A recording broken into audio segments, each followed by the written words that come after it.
ये इस तरह की सूचनाओं को इस प्रकार से बढ़ा चढ़ाकर प्रसारित करने का प्रयास किया जा रहा है, इससे पता नहीं कितना बड़ा घोटाला और भ्रष्टाचार कर दिया गया हो। मैं स्पष्ट करना चाहूँगा, वैसे तो इतने नॉन इशू के ऊपर कमेंट करने की इच्छा नहीं थी, पर स्पष्ट करना चाहूँगा कि जो बिल दिखाया जा रहा है कुछ चैनलों पे, वो बिल अरविंद केजरीवाल के घर के ही अंदर की कैंप ऑफिस का है, जिसमें रोज़ाना सैकड़ों लोग आते हैं। पोटा केबिन बना हुआ है और जनता की सुविधाओं के लिए बड़े बड़े एयर कूलर्स लगे हुए हैं, पंखे लगे हुए हैं। जनता वहाँ पे सुकून से अपने मुख्यमंत्री से मिल सके, अपना दुख दर्द उनके सामने रख सके, इसके लिए एयर कंडीशंस लगे हुए हैं। तो ये उनके घर का बिल नहीं है। घर का बिल तो मैं आपको बताऊं, पिछले 4-4.25 महीने से वहाँ पे रह रहे हैं और कुल 4-4.25 महीने का बिल करीब 46-47 हज़ार रुपए का है। आरटीआई लगा के वो भी मंगा के देख लीजिए आप, किसी का व्यक्तिगत बिल कितना आया हुआ है। पर मुद्दा ये नहीं है, ये तो नॉन इश्यूज के बीच से एक इशू क्रिएट करने की कोशिश की जा रही है। और दुर्भाग्यपूर्ण ये है कि 3 सीटों पर सिमटने के बाद भी भाजपा भी जागी नहीं है और उन्हीं सारे नेगेटिव प्रोपेगेंडा को अभी भी अख्तियार कर रही है, चुनाव के पहले कर रहे थे। हम बताना चाहेंगे कि देश अब जानना चाहता है कि वसुंधरा राजे इस्तीफा कब दे रही हैं, सुषमा स्वराज इस्तीफा कब दे रही हैं, पंकजा मुंडे अपने पद से कब नीचे उतर रही हैं, स्मृति ईरानी शिक्षा मंत्रालय कब छोड़ रही हैं।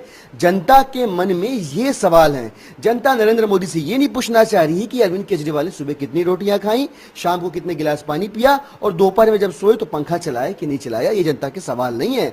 जनता के सवाल बहुत बड़े हैं, भ्रष्टाचार से जुड़े हुए हैं। अगर इस पे मोदी जी मुंह खोलें, अपनी चुप्पी तोड़े तो शायद समाधान हो, वरना कांग्रेस की तरह अपनी रफ्तार और अपने रास्ते पे भाजपा भी निकल पड़ेगी। जो दूसरी डेवलपमेंट उसमें अरविंद केजरीवाल ने 10 दिन पहले प्रधानमंत्री से वक्त मांगा था और प्रधानमंत्री ऑफिस से कल जो जवाब दिया उसमें कहा गया कि प्रधानमंत्री व्यस्त हैं और अगर अर्जेंट है तो वो गृह मंत्री या वित्त मंत्री से मुलाकात कर सकते हैं। मिलने से मना कर दिया प्रधानमंत्री ने मुख्यमंत्री। नहीं, मैं तो बड़ा इत्तेफाक रखता हूँ, प्रधानमंत्री वाकई व्यस्त हैं।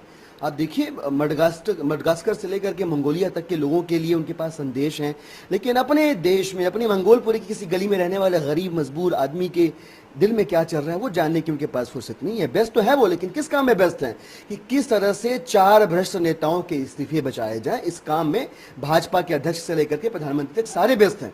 इस दिल्ली की जनता के मन में क्या तकलीफें हैं, देश की जनता के मन की क्या बात है जो उन तक पहुंचनी चाहिए, इसके लिए उनके पास समय नहीं है। बेहद शर्मनाक है, दुखद है, क्योंकि बड़ी उम्मीदों से सरकार बनी थी, यह सोच के बनी थी कि जनता के मन की बात सुनी जाएगी। यहां प्रधानमंत्री अपने मन की बात सुनाने में मशगूल है। पूरे देश की उत्सव धर्मिता को समझ के खाली उत्सव मनाना चाहते हैं, काम कुछ नहीं हो रहा, किसी के मन की बात नहीं सुननी, अपने मन की करनी है सिर्फ। इसलिए आप लोगों को निराशा है क्योंकि प्रधानमंत्री से मिलने से मना कर दिया अरविंद केजरीवाल, इसलिए अब आप लोगों को एक हमला करने का मौका मिल गया। हम हैं कौन ये समझना जरूरी है। हम दिल्ली की जनता के प्रतिनिधि हैं। अगर माननीय मुख्यमंत्री उनसे मिलना चाहते हैं तो दिल्ली की जनता की मन की बात उन तक पहुंचाना चाहते होंगे। कोई व्यक्तिगत लाभ हानि के उद्देश्य से तो वहां जा नहीं रहे हैं, लेकिन अपने देश की, अपनी दिल्ली की राजधानी की जनता से हार का ये बदला लेना कि आप उनकी बात खुद तक पहुंचने देना चाहते, आप उनकी बात सुनना नहीं चाहते, ये बेहद दुर्भाग्यपूर्ण है। राजनीति इतने निम्न स्तर पे अगर गिर कर होने लगेगी तो देश किस दिशा में जाएगा, ये बहुत बड़ा सवाल है देश की जनता के सामने। जिस बजट पे आपने वाहवाही लूटी और उसे कहा कि जनता का बजट है, वैट संशोधन उसमें किया गया है, 30% तक जो है कर लगाया जा सकता है पेट्रोल और डीजल पे और तमाम इस तरह की जो इसेंशियल कमोडिटीज है। क्या आपको नहीं लगता कि महंगाई बढ़ेगी, दिल्ली की जनता पर भार पड़ेगा इसका? इस देश में अब तक के प्रस्तुत किए गए सारे बजटों में दिल्ली सरकार का जो बजट है सबसे ज्यादा विकासोन्मुखी, रचनात्मक और प्रो पीपल है। अब समस्या यह है कि किसी को इसमें कुछ मीन मेख निकालने को मिल नहीं रहा, इसलिए तमाम लोग लग गए कि भाई सिनेमा का टिकट महंगा हो गया इसलिए सब महंगा हो गया, खेतों के दाम बढ़ गए इसलिए घर महंगे हो गए। ये बेसिर पैर के तर्क देना छोड़ें, मुद्दों की बात करें, विषयों पे आए। आप जिस वैट की बात कर रहे हैं, 12.5% से 30% के बीच की एक रेंज तय की गई है उन उत्पादों के लिए जो उत्पाद जो है टोबैको हो गया, शराब हो गया, इस किस्म के उत्पादों के लिए, और ये दाम बढ़ाए नहीं जा रहे हैं। एक बिल पास किया गया है कि अगर आवश्यकता पड़ती है राजस्व की इकट्ठा करने की तो शराब वगैरह ऐसी चीजें हैं जिनको कि कई राज्यों में बैन किया गया है, गुजरात में बैन किया गया है, अगर वो यहाँ बिकते हैं तो उनके जरिए राजस्व इकट्ठा किया जा सके। इसको झूठ मूठ प्रचारित करने का प्रयास किया जा रहा है, क्योंकि अब कोई इशू बचा नहीं है भारतीय जनता पार्टी के पास अपना बचाव करने के लिए। इसलिए आम आदमी पार्टी को इन नॉन इश्यूज पे सवाल करके और मुद्दे से भटकाने की नाकाम कोशिश की जा रही है। बढ़ाएगी सरकार, बहुत सी अभी इसके ऊपर कोई फैसला नहीं हुआ है। आप कहां चक्कर में पड़े हैं? पेट्रोल के ऊपर कोई वृद्धि नहीं होने जा रही। आप जो भी जनरल कमोडिटीज हैं, जो जनता के उपयोग की वस्तुएं हैं, उनकी कोई कीमत नहीं बढ़ रही है।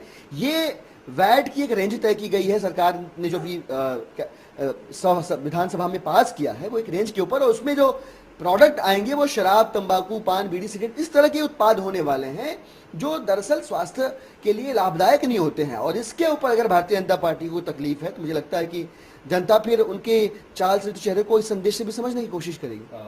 महाराष्ट्र के बाद कर्नाटक में भी किसानों की आत्महत्या का मामला सामने आया है, कैसे देखती है आम आदमी पार्टी? यही बहुत दुखद है कि इस देश में विषयांतर करने पे ये सरकार लगी हुई है। नए नए उत्सव मना के जो मुख्य मुद्दा है उससे ध्यान भटकाने की कोशिश की जा रही है। 14-14 करोड़ रुपए के आप अपने कैंटीन के सांसदों के